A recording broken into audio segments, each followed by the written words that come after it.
ব্যক্তি থেকে পরিবার, সমাজ থেকে রাষ্ট্র, দেশ থেকে বিশ্ব সবকিছুর চালিকায় রাজনীতি। তাই রাজনীতির 10 দিক নিয়ে রাজকাহন নিবেদন করছে জি25 ইস্পাত। সাথে আছি আমি তাসনুভা তন্নি। হঠাৎ বদলে যাওয়া রাজনৈতিক পরিস্থিতির মধ্যে 4 দিন আগে গত শনিবার বিএনপি, জামায়াত ইসলামী ও জাতীয় নাগরিক পার্টির সঙ্গে পৃথকভাবে বৈঠকে বসেছিলেন প্রধান উপদেষ্টা ডক্টর মোহাম্মদ ইউনূস। তখন রাজনৈতিক বিশ্লেষক সহ অনেকেই আশায় বুক বেঁধেছিলেন এবার হয়তোবা নির্বাচন ও সংস্কার ইস্যুতে প্রধান এই 3 দল কিছুটা ছাড় দিয়ে হলেও ঐক্যমতে পৌঁছাবেন। কিন্তু না, শুধু রাজনৈতিক দলগুলোই নয়, সরকারও নিজেদের অবস্থান থেকে সরে আসেনি। জানা গেছে এই বৈঠকেও বিএনপি ডিসেম্বরে নির্বাচন চাইলেও প্রেস সচিব জানিয়েছেন প্রধান উপদেষ্টা তার সেই আগের অবস্থান অর্থাৎ ডিসেম্বর থেকে জুনের মধ্যেই নির্বাচন করার কথা পুনরায় তুলে ধরেছেন। প্রেস সচিবের মাধ্যমে পাওয়া সরকারের এই বক্তব্যের আনুষ্ঠানিক প্রতিক্রিয়া আজ বিএনপি জানিয়েছে তারা হতাশ। এদিকে উপদেষ্টা পরিষদের বিবৃতিতে উল্লেখ করা হয়েছে যে পরাজিত শক্তির ইন্ধন এবং বিদেশি ষড়যন্ত্রের অংশ হিসেবে সরকারের ওপর দায়িত্ব পালনকে অসম্ভব করে তোলা হচ্ছে। তবে বিএনপি বলছে যথাশিগগিরই একটি সুষ্ঠু নিরপেক্ষ জাতীয় নির্বাচন দিলেই পরাজিত শক্তির ইন্ধন এবং বিদেশি ষড়যন্ত্র বন্ধ করা সম্ভব। দলটির মতে এর জন্য দ্রুত সুনির্দিষ্ট রোডম্যাপ ঘোষণা করা ছাড়া অন্য কোনো বিকল্প নেই। কিন্তু এই কথা মানতে নারাজ জাতীয় নাগরিক পার্টি। বর্তমান পরিস্থিতি পর্যবেক্ষণ করে এনসিপি বলছে এই মুহূর্তে দ্রুত নির্বাচন দেওয়া হলে সেটা স্বচ্ছ সুস্থ না হয়ে বরং কলঙ্কে পরিণত হবে। তাহলে হতাশ বিএনপি এখন কি করবে? ডিসেম্বরে নির্বাচন হলে কি সত্যি ফ্যাসিস্ট হাসিনার আমলের মতোই কলঙ্কিত নির্বাচন হওয়ার সম্ভাবনা আছে? এই আলোচনায় আজ রাজকাহন স্টুডিওতে আছেন বিএনপির যুগ্ম মহাসচিব সৈয়দ ইমরান সালেহ প্রিন্স, আছেন জাতীয় পার্টির presidium member advocate Mohammad Rezaul Islam Bhuiyan এবং আছেন বাংলাদেশ কমিউনিস্ট পার্টি সিপিবির সম্পাদক ডক্টর সাজিদুল হক রুবেল। স্বাগত জানাচ্ছি আজকে রাজকাহন। সাজিদুল হক রুবেল, এই যে আসলে আমরা নির্বাচন ঘিরে নানান রকমের আলোচনার কথা শুনতে পেলাম এবং ডক্টর মোহাম্মদ ইউনূসের সাথে আলোচনার পরে আমরা সবাই আসলে এই প্রত্যাশা করছিলাম যে রাজনৈতিক দলগুলোর সাথে হয়তো এক ধরনের ঐক্যের জায়গাটিতে পৌঁছানো যাবে, কিন্তু এবারও আসলে সেখান থেকে অনেকটাই দূরেই মনে হচ্ছে কিনা পরিস্থিতি। নির্বাচন ঘিরে এখনো পর্যন্ত কোনো সুনির্দিষ্ট রোডম্যাপ না পাওয়া গেলেও প্রেস সচিব কিন্তু খুব স্পষ্ট করে জানিয়েছেন জুনের পর আর একদিনও তারা ক্ষমতায় থাকতে চান না। তার মানে কি নির্বাচনটা তারা যেই সময়টা বলেছেন ডিসেম্বর থেকে জুনের মধ্যেই হতে যাচ্ছে? ধন্যবাদ আপনাকে সহ আমাদের ডিবিসি নিউজের সকল দর্শকদের এবং আমার সম্মানিত সহ আলোচকদের।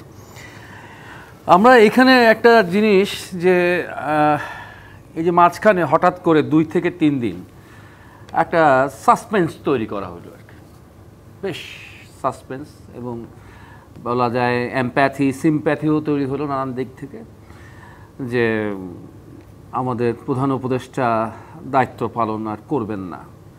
একটা উত্তেজনা তৈরি করা হলো, সবার মধ্যে এক ধরনের হতাশাও তৈরি করা হলো। আবার এই কাজটি যখন হচ্ছিল তখন আবার কেউ কেউ বলছিল যে এটা এক ধরনের নাটক, এটা এক ধরনের ইমোশনাল ব্ল্যাকমেইলিং। তবে আমরা দেখতে চাই, দায়িত্বশীল মানুষের জায়গা থেকে দেখতে চাই যে এটি হচ্ছে তার একটা আত্ম উপলব্ধি থেকে হয়তো কিছু বলেছিলেন। তারপর আমরা পরে শুনলাম উপদেষ্টা ওয়াহিদুদ্দিন মাহমুদের কাছ থেকে যে তিনি এমন কোনো কথাই বলেন নাই। মাঝখান থেকে আমরা ওই যে এনসিপির আহ্বায়ক নাহিদের বরাতে সারা জাতি জেনেছিল যে তিনি নাকি হচ্ছে গিয়ে চলে যাবেন, পদত্যাগ করবেন।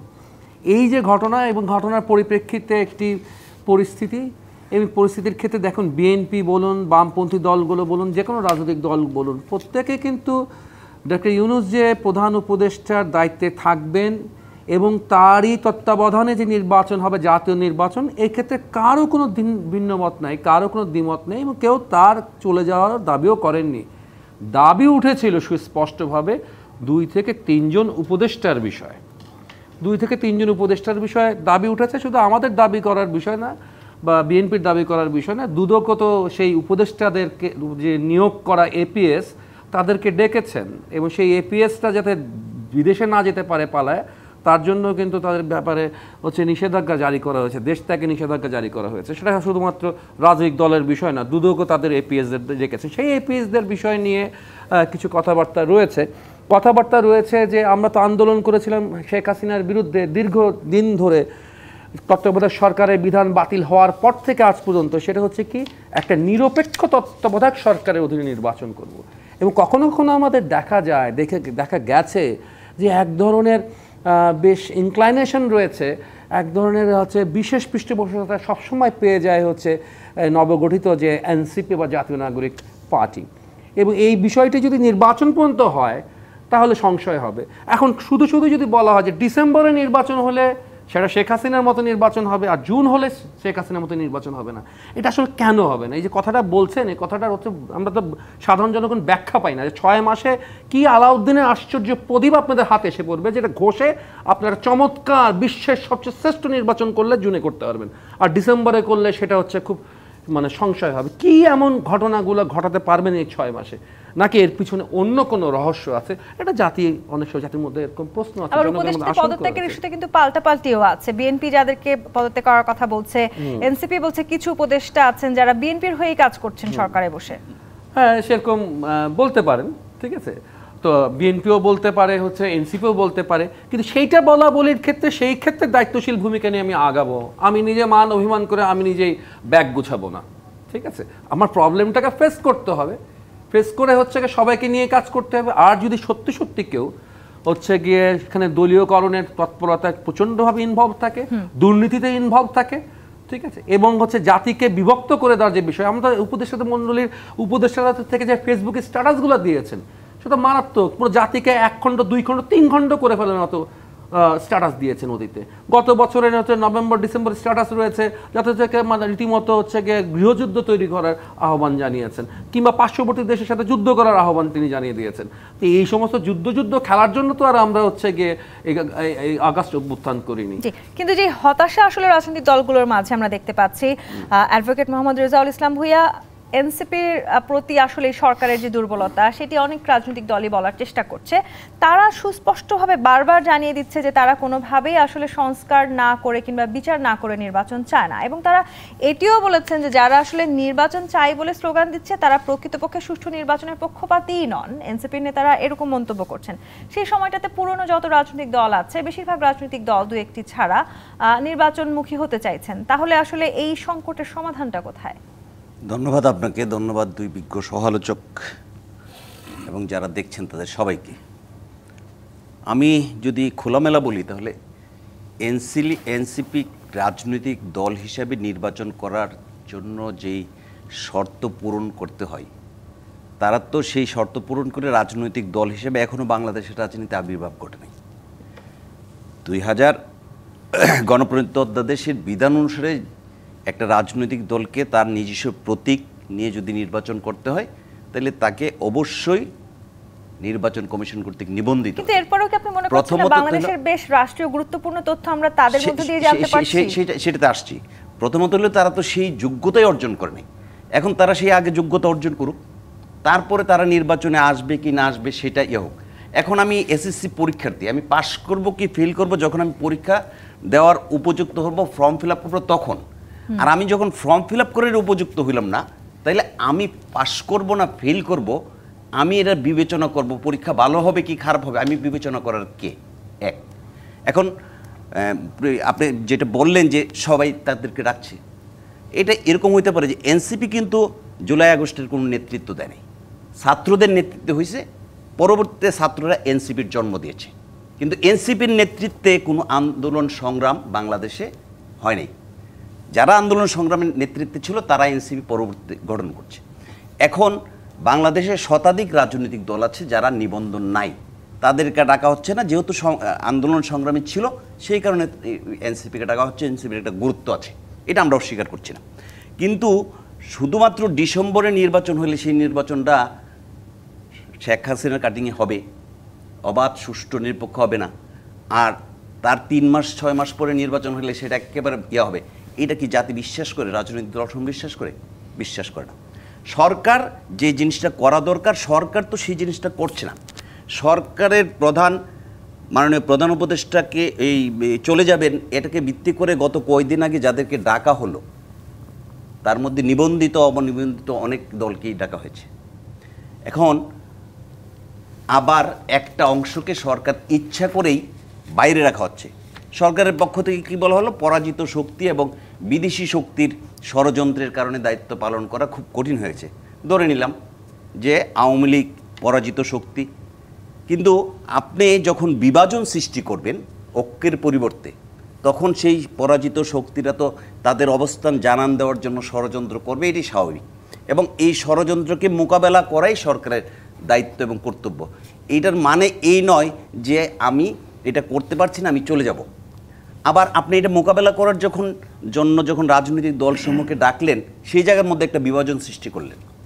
আপনি বলছেন আবার যে আওয়ামী লীগ এবং তার সাথে 14 দল সহ অপর যে জাতীয় পার্টি আছে তাদেরকে নির্বাচনে অংশগ্রহণ করতে না দেওয়ার কথা বলছেন। একটা সময় তো আমরা দেখছিলাম যে এই সিপিবির বন্ধু ভাই আছে এখানে, 11টা রাজনৈতিক দলের নিষিদ্ধ করার জন্য করা হয়েছিল। তার মধ্যে ওনারা আন্দোলন ছিলেন, ওনাদের নামও ছিল। ওনারা কিন্তু নির্বাচন আসে নাই, ধরে নিলাম আমরা নির্বাচনে আসছি, কিন্তু সিপিবি তো কোনো নির্বাচন আসে নাই, তাদের নামও সেই তালিকায় ছিল। আপনি জাতিকে ঐক্য করার পরিবর্তে জাতিকে যারা রিপ্রেজেন্ট করে, জাতিকে যারা গত নির্বাচনগুলোতে যারা একটা ভোট পেয়েছে, আসন পেয়েছে, সেই সকল দলগুলোকে আপনি নির্বাচনের বাইরে রাখবেন, ইয়া করবেন। আপনার তো সরকারের পক্ষ থেকেই দেশকে বিভাজনের মধ্যে সৃষ্টি করে দিচ্ছেন।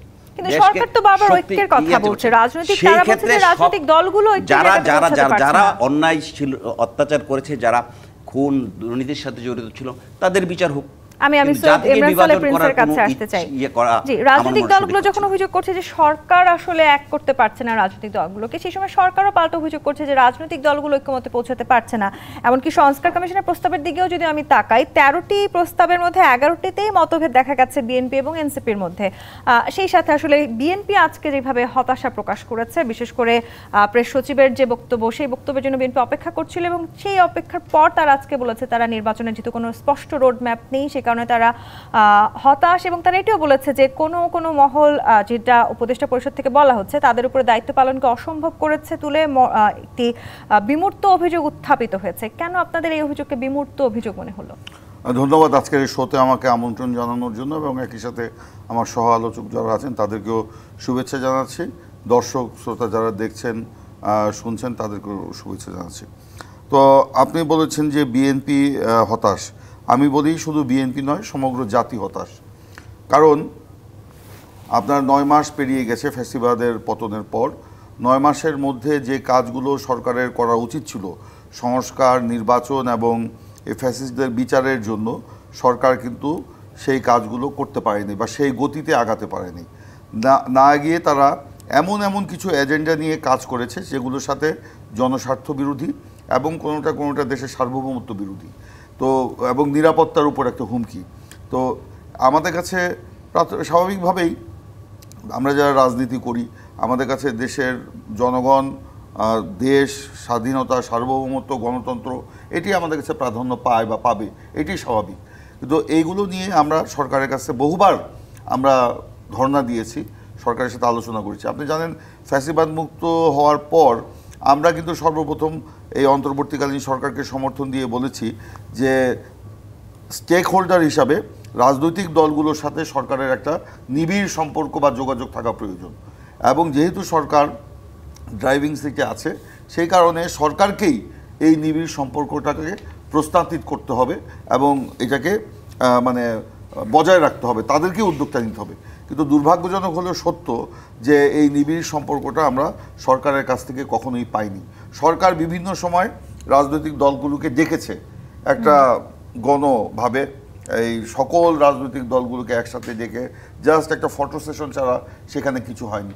বা যেসব এজেন্ডার উপর ডাকা হয়েছে সেই সময়ে উত্থাপিত বা বিরাজমান কিছু সংকট বা যেগুলো সমস্যা সরকারের কাছে মনে হয়েছে ভিন্নভাবে, সেই সব সমস্যাগুলো নিয়ে সরকার জেগেছে। কিন্তু সরকার বলছে তাদের কাজের পরিবেশকে বিনষ্ট করা হয়েছে। আমি বলছি আমাকে বলতে দেন।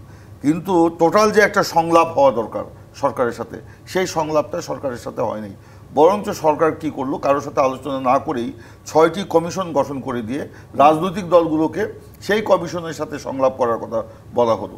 কিন্তু এই তারপরেও আমরা কিন্তু এই সংলাপে গিয়েছি। আপনি বলেছেন যে এই সংস্কার প্রস্তাবের সাথে আমরা ঐক্যমত পোষণ করিনি। আমরা বিএনপি এদেশের সর্ববৃহৎ রাজনৈতিক দল, মাটি ও মানুষের সাথে তাদের সম্পর্ক, জনগণের পালস বুঝে আমরা রাজনীতি করি। এই সংস্কারের কথা সর্বপ্রথম আমরা আওয়ামী ফ্যাসিবাদের মানে অগ্নিগর্ভে তাদের রক্ত চক্ষুকে উপেক্ষা করে আমরা 2016 সাল থেকে বলে আসছি। সর্বপ্রথম আজকে যারা এই সংস্কার বলে গলা ফাটাচ্ছে কিংবা মুখে ফেনা তুলছে তাদেরকে কিন্তু তখন আমরা এই সংস্কারের পক্ষে কোনো কথা বলতে দেখিনি, বরঞ্চ তাদেরকে অনেককে আমরা বিদেশে নিরাপদ জীবনযাপন করতে দেখেছি। কিন্তু আজকে যে তারা এসে যে কমিশন যেসব কথা বলছে এগুলো একটা অবাস্তব এবং জনগণের সাথে মানে সম্পর্কহীন।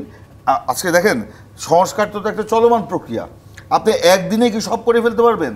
আজকে বিএনপি কিংবা সিপিবি কিংবা ধরেন নাগরিক ঐক্য কিংবা ধরেন জামাতি ইসলামী, আমরা যেই সংস্কারের কথা আজকে বলতেছি আমরা কি এটা 10 বছর আগে বলতে পেরেছি? পারি নাই। এখন যদি আমরা বলি যে এই এখনই সব সংস্কার আমরা করে ফেলবো, এরপরে আর সংস্কার করার প্রয়োজন নেই। বিষয়টা কি এরকম ইমরান সালেহ প্রিন্স, যে সরকার যতখানি সংস্কার করতে চাইছিল সেই পরিমাণ কাজের পরিবেশ আসলে তাদেরকে করতে দেওয়া হয়নি? সরকার নিজেই সেই পরিবেশ নষ্ট করেছে। যদি এটা বলি, সরকারকে কে বাধা দিয়েছে? আপনাদের তরফ থেকে সরকারের নিজস্ব অর্জন। আমরা হ্যাঁ অবশ্যই এটা, এই যে যদি সরকার মনে করে যে অন্তর্বর্তীকালীন সরকার যদি মনে করে যে কাজের পরিবেশের বিঘ্ন ঘটছে, এটা সরকারের নিজস্ব অর্জন।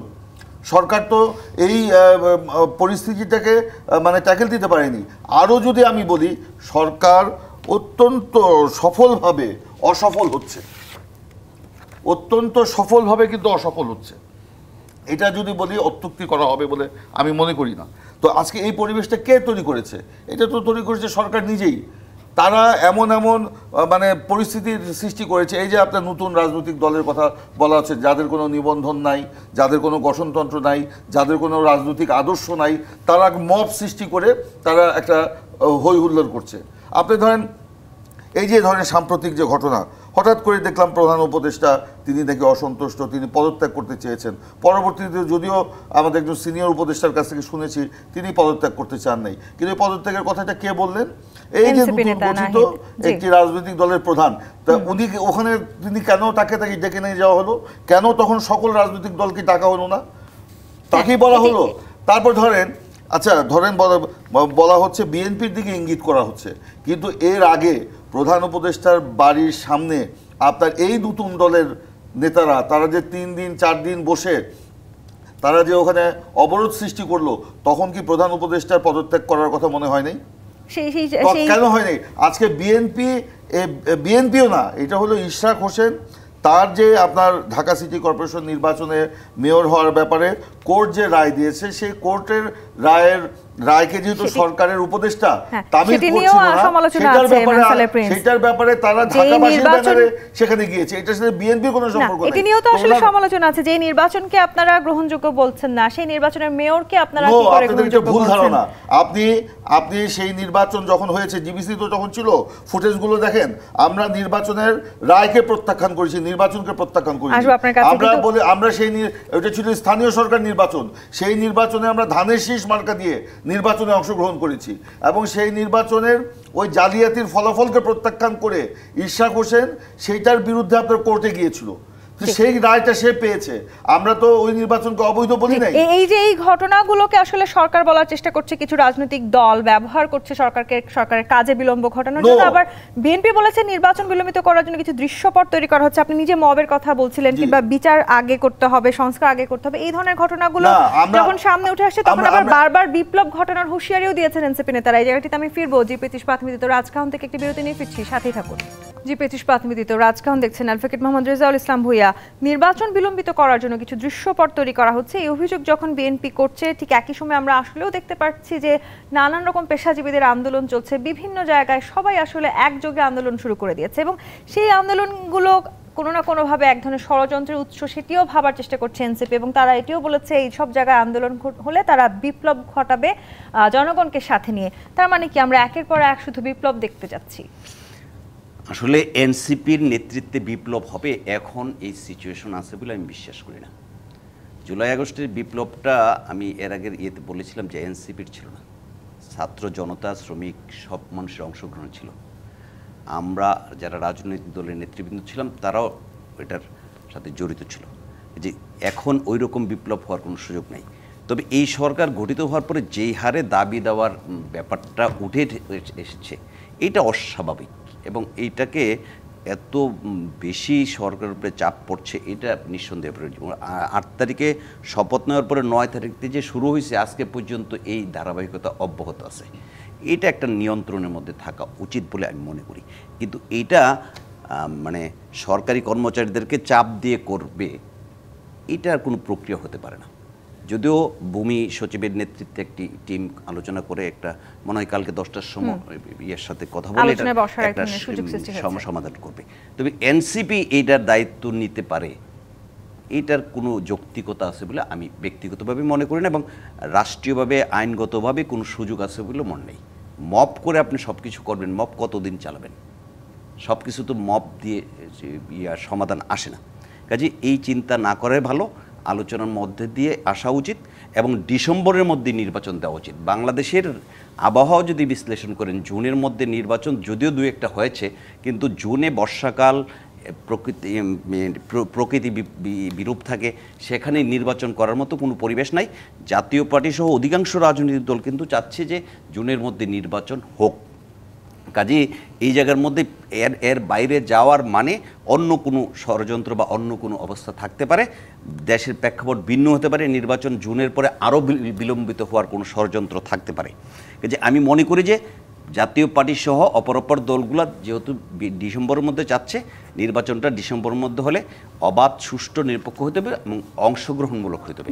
আমি আরো একবার বলছি, অংশগ্রহণমূলক হতে হবে। হ্যাঁ, ডিসেম্বরে যদি আপনারা নির্বাচন চান, অর্থাৎ পুরনো রাজনৈতিক দলগুলো যারা ডিসেম্বরে নির্বাচন চাইছেন, ডাক্তার সাজিদুল হক রুবেল, এই ডিসেম্বরে নির্বাচন চাওয়াটাকে এনসিপি নেতারা মনে করছেন যে এটা একটা দ্রুততম সময়ে নির্বাচন, এবং সাজিদ আলম বলেছেন দ্রুত নির্বাচন হলে স্বচ্ছ সুষ্ঠু হবে না, তাহলে ওই নির্বাচন কলঙ্কে পরিণত হবে এবং আবারও সেটি আওয়ামী লীগের আমলের মতনই নির্বাচন হবে। কেন তাদের তাহলে এই ভয়? এটি কেন তাদের ভয়, তারা এটা জনগণকে বোঝানো দরকার আছে, এটা স্পষ্ট না। ঠিক আছে, তারা মন্তব্য করলেন যে ডিসেম্বরে নির্বাচন হলে এটা শেখ হাসিনার আমলের মতো নির্বাচন হবে, কিন্তু শেখ হাসিনার আমলের মতো নির্বাচনটা কেন হবে সেটা আগে ব্যাখ্যা দিতে হবে, যে জুনে করলে কেন হবে না সেটারও ব্যাখ্যা দেওয়ার প্রয়োজন। আমরা আপাতত একটা জিনিস দেখি, আজকে ঠিক যে সময় বসে আমরা এই অনুষ্ঠানটা করছি, এটা হচ্ছে এই সরকারের ধরেন 10 দিন কম 10 মাস, ঠিক আছে, 10 দিন কম 10 মাসে আমরা বসে যদি আমরা পুরোটা পুনর্মূল্যায়ন করি যে আমাদের 3টি কাজ প্রত্যাশা করেছিলাম সরকারের কাছ থেকে, যে আমার এক হচ্ছে ভোটাধিকার ফিরে আসবে, আমার গণতন্ত্র ফিরে আসবে, অর্থাৎ আমাদের জাতীয় নির্বাচন হবে। 2 নম্বর হচ্ছে এই যে জুলাইয়ের আগস্টের যে হত্যাকাণ্ড, সেই হত্যাকাণ্ডের বিচার হবে। 3 হচ্ছে সংস্কার ঘটবে। এই 3টি কাজকেই আমি একসাথে দেখতে চাই, একটা আরেকটাকে ফেলে না। 3টা কাজকে যখন একসাথে আমরা দেখি, 10 মাস 10 দিনে তার কাজ কতটুক শেষ হলো, কত পার্সেন্ট শেষ হলো, সেই পার্সেন্টেজের হিসাব যদি করি কত পার্সেন্ট শেষ হইলো, তাহলে তো দেখতে হবে সেই পার্সেন্টেজের হিসাব করলে কিসের ডিসেম্বর, কিসের জানুয়ারি, 10 বছর তাকে সময় দিলে তাদের পক্ষে সম্ভব না যে হচ্ছে গিয়ে এই কাজটি গঠন করবার জন্য। আর এই ব্যাপারে উত্তর এনসিপির সার্ভিস আলম কি মানে উপদেষ্টা পরিষদের মুখপাত্র নাকি, ওনার বলবার প্রয়োজন কি? কিন্তু আবার উপদেষ্টাদের অনেকেরই অনেক গুরুত্বপূর্ণ তথ্য, রাষ্ট্রীয় অনেক গুরুত্বপূর্ণ কথোপকথনও আমরা তাদের স্ট্যাটাসে দেখতে পাই। হ্যাঁ, এই যে তাদের স্ট্যাটাসে দেখতে পাই, এটি হচ্ছে প্রথমত উপদেষ্টা পরিষদের ব্যর্থতা। ওনারা যখন শপথ নিয়েছিলেন তখন কিন্তু রাষ্ট্রীয় অনেকগুলো বিষয়ে গোপনীয়তা রক্ষার শপথ নিয়েছেন তারা। শপথ তো আমরা দেখেছি, পুরো জাতি দেখেছে শপথ তাদের উচ্চারণ করতে, কি শপথ উচ্চারণ করে তারা দায়িত্ব নিয়েছিলেন উপদেষ্টা পরিষদের। সেখানে তারা হচ্ছে যাদের দায়িত্ব নাই তাদের হাতে দিলে। আর একটা কথা আমাদের ভাই বলছিলেন, রেজাউল ভাই জাতীয় পার্টি, আসলে দেখেন যে এনসিপি আন্দোলন করেছে, এনসিপি তো আন্দোলন করেনি, ঠিক আছে। যদি এনসিপি নাম নিয়ে আন্দোলন করতে আসতো তাহলে কি ঘটনা ঘটতো? এই ঘটনা ঘটতো না আর কি। এটা হচ্ছে আপনার আলোচনার সেই অংশের সাথে খুবই মনে করি যে স্বতঃস্ফূর্ত আন্দোলন, এই স্বতঃস্ফূর্ত আন্দোলনটাকে রীতিমতো বেহাত হতে বসছে আজকে হচ্ছে এই বর্তমান কর্মকাণ্ড। কিন্তু সেই আন্দোলনে যারা আসলে কাঁধে কাঁধ মিলিয়ে আন্দোলন করেছেন, এখন তাদের মাঝে এক ধরনের ফাটল আমরা দেখতে পাচ্ছি। সৈয়দ ইমরান সালেহ প্রিন্স বিএনপি যে সময় হতাশার কথা বলেছেন নির্বাচনের রোডম্যাপ ঘিরে, ঠিক একই সময় এনসিপি নেতারাও তাদের বক্তব্য দিয়েছেন। আমি স্পষ্ট করে আপনাকে একটু কোট করে বলতে চাই। সাজিদ আলম বলেছেন, কিছু রাজনৈতিক দলের সিনিয়র নেতারা আওয়ামী লীগের ভাষায় কথা বলছেন, এই ভাষা চর্চা যদি আবার আপনারা করেন জনগণ আপনাদেরকে ছুঁড়ে ফেলবে। আপনারা যদি আবার ওই কালচার সেট করেন, অন্য কারো দ্বারা এই কালচারের শিকার আপনারাও হবেন, কিন্তু তরুণ প্রজন্ম এই কালচার সেট করতে দেবে না। এই জন্য কথা বলার সময় সাবধানে কথা বলবেন। আপনার ভাষা ঠিক করবে আপনি আমার মুরব্বী কিনা, আপনি আমার থেকে শ্রদ্ধা বা সম্মান পাবেন কিনা। এটা তো রীতিমতো হুমকি। এটা যে এতদিন তারা মব জাস্টিস করেছে, মব জাস্টিসের নামে একটা অ্যানার্কি সৃষ্টি করেছে, এখন এসব হুমকি ধামকি দিয়ে তারা আপনার এসব তাই আমি যদি প্রশ্ন করি, তারা মানে যে ছাত্র হয়ে তারা যে ভাষায় কথা বলে সেটা কি কোনো রাজনীতিবিদ, দূরে থাক, কোনো ছাত্রনেতার ভাষা হতে পারে এরকম? তারা আগে নিজেদের ভাষা আগে ঠিক করুক। আজকে জাতীয় ঐক্য যে বিনষ্ট হলো, জাতীয় ঐক্য বিনষ্ট হওয়ার প্রধানতম কারণ হচ্ছে এইসব মানে লোকদের এইসব ধারণা। হ্যাঁ, তারা আন্দোলনে ভূমিকা পালন করেছে, আমরা তাদেরকে এই জন্য সম্মান করি, কিন্তু আন্দোলন পরবর্তী, ফ্যাসিবাদ পরবর্তী যে সময়, আজকে তো তারা একটি রাজনৈতিক দলে পরিণত করেছে। এই আন্দোলনের শক্তির একটি অংশ তারা রাজনৈতিক মানে দলে, নতুন রাজনৈতিক দলে পরিণত হয়েছে। তো তাদেরকে ট্রিট করতে হবে একটা রাজনৈতিক দল হিসেবেই, যদিও তাদের নিবন্ধন নেই, আদর্শ নেই, গঠনতন্ত্র নেই, ভবিষ্যৎ কী কর্মসূচি সেটা নেই। তারা শুধু এসব কথা বলে একটা অ্যানার্কি সৃষ্টি করতে যাচ্ছে। তো আজকে যে জাতীয় ঐক্য বিনষ্টের কথা বলা হচ্ছে, আর এই গণ অভ্যুত্থানের শক্তিগুলোর মধ্যে যে অনৈক্য সৃষ্টির কথা বলা হচ্ছে, এ তো ওনারা করেছেন, এখনো করে যাচ্ছে। কিন্তু আপনারাও তো ডক্টর ইউনূসের এই সরকারকে সহায়তা করার জন্য একদম প্রস্তুত আছেন, এখনো আছি, এখনো বলছি আমরা ডক্টর মোহাম্মদ ইউনূসের নেতৃত্বের প্রতি এখনো আমরা আস্থা রাখছি, এখনো আমরা সমর্থন করছি আজকে পর্যন্ত। কিন্তু আমরা বলেছি দয়া করে এই দেশটাকে রক্ষা করার জন্য নির্বাচনের কোনো বিকল্প নেই, এই নির্বাচনের রোডম্যাপ ঘোষণা করুন। কিন্তু দুর্ভাগ্যজনক হলেও সত্য, তারা কিন্তু রোডম্যাপ ঘোষণা শুধু ওই আগের কথাই, ডিসেম্বর থেকে জুন। আচ্ছা, আমরা ডিসেম্বরে নির্বাচন চেয়েছি, সরকার তারা বলছে জুন। কেন তারা জুন পর্যন্ত নির্বাচনে রোডম্যাপ দিতে চায় বা ওই পর্যন্ত যেতে চায়? এই অন্তর্বর্তীকালীন সরকারের পক্ষ থেকে কোনো ব্যাখ্যা এসছে এ পর্যন্ত? কেন, কি কারণ? আমরা তো ডিসেম্বরে কেন চাই সেটা তো বলেছি, কিন্তু ওনারা ডিসেম্বরের পরে জুনের কথা কেন বলছেন? এই ব্যাখ্যা বা কোনো এসছে? আপনারা কেন ডিসেম্বরে নির্বাচন চান সেটারও একটি কাউন্টার বক্তব্য আছে, যে আপনারা আসলে নির্বাচন দ্রুত চাচ্ছেন যাতে করে খুব দ্রুততম সময়ের মধ্যে আপনারা ক্ষমতায় আসেন। অবশ্যই একটা রাজনৈতিক দল নির্বাচন চাবে, এটাই স্বাভাবিক। বিএনপির মতো একটা অভিজ্ঞ রাজনীতি, নিশ্চিত দ্রুততম সময় নির্বাচন হলে আপনারাই ক্ষমতায় আসবেন? বিএনপি ক্ষমতার জন্য নির্বাচন চাচ্ছে না, দেশকে রক্ষা করার জন্য নির্বাচন চাচ্ছে, দেশের অস্থিতিশীলতা প্রতিরোধ করার জন্য, স্থিতিশীল বাংলাদেশ প্রতিষ্ঠা করার জন্য নির্বাচন চাচ্ছে। এবং শুধু বিএনপি নয়, সকল শ্রেণী পেশার মানুষ আজকে নির্বাচন চাচ্ছে। আমি গতকালকে আমার গ্রাম থেকে আসলাম, এক বাজারে বসেছিলাম, এক মানে শাক বিক্রি করতে এসছে, তার সাথে কথা হচ্ছে, তিনি প্রথম কথাতেই বলল, চাচা নির্বাচন কবে? সবাই আজকে নির্বাচন চাচ্ছে। ওই যে শাক বিক্রেতা থেকে শুরু করে আপনার সেনাবাহিনীর প্রধান পর্যন্ত নির্বাচন চাচ্ছে ডিসেম্বরের মধ্যে। এমনকি সরকারের ভিতরে প্রশাসন, বিচার বিভাগ, আইনজীবী, যাদেরকেই বলবেন সবাই কিন্তু নির্বাচন চাচ্ছে। এই নির্বাচন ছাড়া এই দেশকে স্থিতিশীল করার কোনো সুযোগ নেই। এই সরকারও কিন্তু নির্বাচনের কথা বলেছেন এবং খুব সুস্পষ্টভাবে তারা বলেছেন যে তারা আগামী বছরের জুনের 30 তারিখের মধ্যেই নির্বাচন করবেন এবং এর বেশি একদিন তারা থাকবেন না। আপনি এটা ডিসেম্বরে করলে অসুবিধা কোথায়?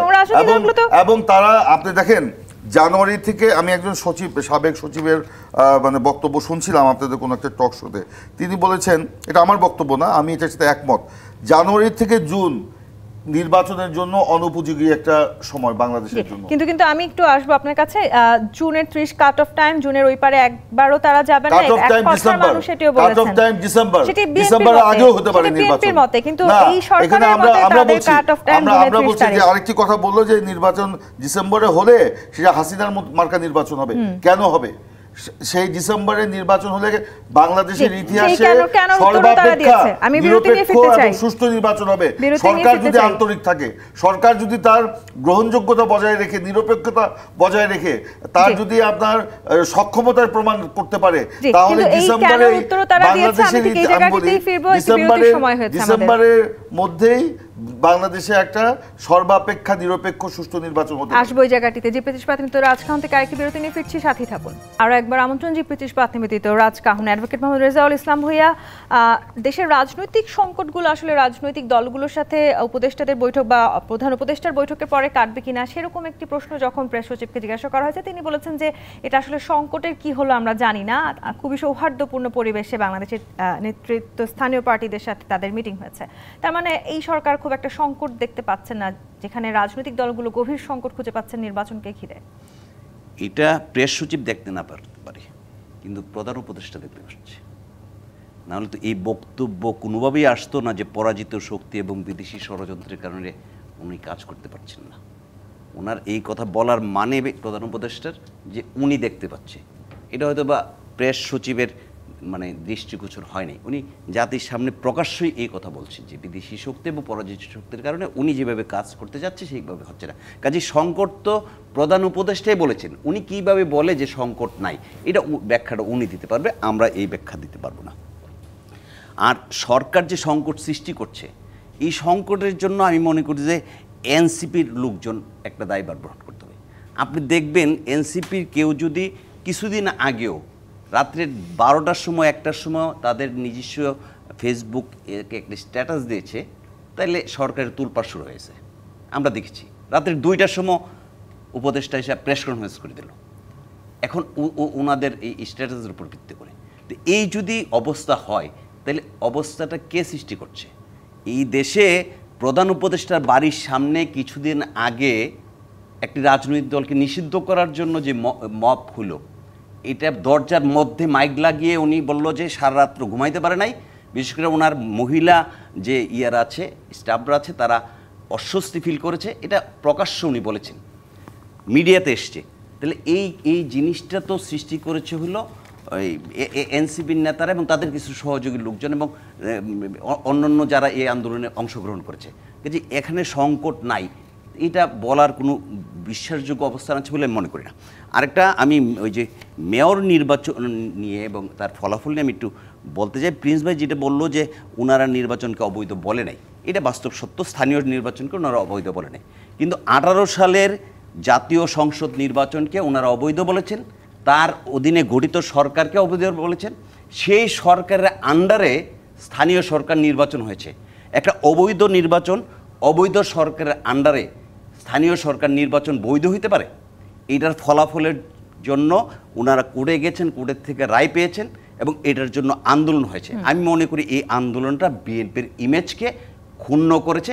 ওনারা স্থানীয় সরকারকে বৈধ মনে করে, আর যে সরকার গঠিত হয়েছে একটা অবৈধ নির্বাচনের মধ্য দিয়ে, অবৈধ সরকারের আন্ডারে নির্বাচনটা বৈধ, এটা কোনোভাবেই একটা এখন আসলে বিএনপি যেই সময়টাতে নির্বাচন চাইছে সেই সময়ের মধ্যে তারা নির্বাচনের রোডম্যাপ পাচ্ছে না দেখে তারা এটিও বলেছে যে তারা ডিসেম্বর 25-এর পরে নির্বাচন নিয়ে যাওয়া হলে তারা আর এই সরকারকে সহায়তা করতে পারছে না এবং তারা যথেষ্ট হতাশার কথাও বলেছে। কিন্তু সৈয়দ ইমরান সালেহ প্রিন্স, জুনের 30 কাট অফ টাইম স্পষ্টভাবে জানিয়ে দেওয়ার পরেও কেন আপনাদের মনে হচ্ছে যে কোনোভাবেই নির্বাচনকে আরও পেছানোর সুযোগ করা হতে পারে, যেখানে বারবার সরকার কিংবা এনসিপি বা জামাতের মতো যারা শক্ত প্রতিদ্বন্দ্বী দল রাজনীতির মাঠে আছেন তারা বলছেন যে এই সময়ের মধ্যে নির্বাচন হলে কোনো ফ্রি অ্যান্ড ফেয়ার ইলেকশন হবে না, লেভেল প্লেইং ফিল্ড এখনো নেই? দেখুন, যারা বলছে এই সময়ের মধ্যে নির্বাচন হলে ফ্রি অ্যান্ড ফেয়ার হবে না, ফ্রি অ্যান্ড ফেয়ার এবং লেভেল প্লেইং ফিল্ড করতে হলে কি এনসিপি আর জামাতের মতো বিএনপিকে ছোট দলে পরিণত হতে হবে? বাংলাদেশের সর্ববৃহৎ রাজনৈতিক দল বিএনপি, অভিজ্ঞতা সম্পন্ন, এবং বিএনপির যে অভিজ্ঞতা আছে এটা এই দুই দলের নাই, তো আজকে লেভেল প্লেইং ফিল্ড কে তৈরি করবে? সরকার, প্রশাসন, নির্বাচন কমিশন। তো এই নির্বাচন কমিশন কে গঠন করেছে? এই নির্বাচন কমিশন তো দলের মানে দেশের আইন অনুযায়ী গঠন করেছে সরকার। এই সরকারের যদি নির্বাচন কমিশন দিয়ে কোনো বক্তব্য থাকে তাহলে সরকারকে তারা বলতে পারে। আর কাট অফ টাইমের কথা বলতেছেন যে June, cut off time June না ডিসেম্বর, ডিসেম্বরের পরে কোনো নির্বাচন হওয়ার সময় বাংলাদেশের না। জানুয়ারি মাস পরীক্ষা, ফেব্রুয়ারিতে রোজা, তারপরে ঈদ, তারপরে এইচএসসি পরীক্ষা, তারপরে আপনার কোরবানি ঈদ, তারপরে আপনার বর্ষাকাল, ঝড় বৃষ্টি, বন্যা, কোন সময় আপনি করবেন?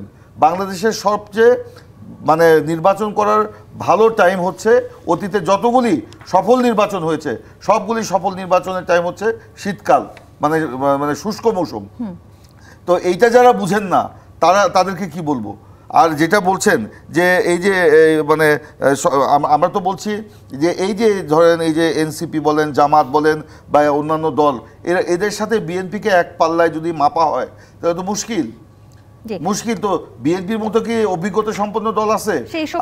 আর এই যে বলছে যে আপনার এইসব কথা শুনে সরকার যেসব অ্যাক্ট করছে তাতে সরকারের শুধু নিরপেক্ষতা নয়, তাদের গ্রহণযোগ্যতা এবং বিশ্বাসযোগ্যতাও কিন্তু প্রশ্নের মুখে পড়ছে, এবং একই সাথে সরকার তার নিরপেক্ষতাও কিন্তু হারাচ্ছে। যদি এই সরকার যেটা আশঙ্কা করছে কিংবা এনসিপি যে আশঙ্কা করছে ডিসেম্বরের মধ্যে নির্বাচন হলে ফ্যাসিস্ট হাসিনার আমলের মতো কলঙ্কিত নির্বাচন হবে, সেটি যদি হয় সেই দায়ভার কি যে রাজনৈতিক দলগুলো ডিসেম্বর নাগাদ নির্বাচন চাইছে সুস্পষ্টভাবে তারা নিতে রাজি আছেন? পরে এখানে ব্লেম গেম খেলবার কোনো সুযোগ নাই। আমি আপনাদের আলোচনা শুনছিলাম, প্রিন্স ভাইয়ের আলোচনা শুনছিলাম, সেই আলোচনা থেকে একটা জিনিস একটু খেয়াল করে দেখলাম, আবার রেজা ভাই এটা বলছেন, সেটা হচ্ছে যে এই পরাজিত শক্তি এবং বিদেশি শক্তির জন্য কাজ করতে পারছেন না।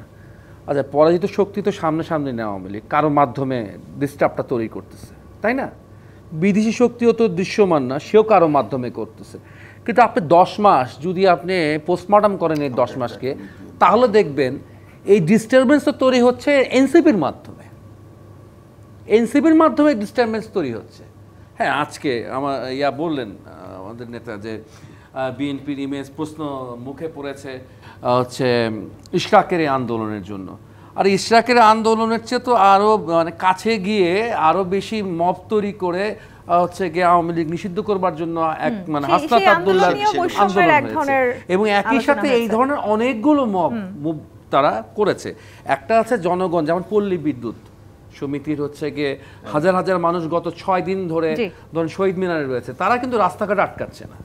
এরকম অনেক জনমানুষ মানে গার্মেন্টস শ্রমিক বলেন, এটা সত্যি দেশের আর্থসামাজিক পরিস্থিতি এমন জায়গায় পৌঁছে গেছে, শেখ হাসিনা তো এটাকে নারকেলের ছোবরা বানিয়ে ফেলেছিল, এখন সেই ছোবরার মধ্যে আবার আগুন লাগিয়ে দেওয়া হয়েছে। এই পরিস্থিতি থেকে আমাদের বেরিয়ে আসতে হবে। এমএন সালে প্রিন্স, আমাদের হাতে 30 সেকেন্ড সময় আছে, আমি আপনাকে 10 সেকেন্ড দিতে পারি। রেজাল ভাই যেটা বললেন যে বিএনপি অবৈধ সরকারের অধীনে অবৈধ নির্বাচন করেছে, স্থানীয় সরকার নির্বাচন সবসময় দলীয় সরকারের অধীনেই হয়।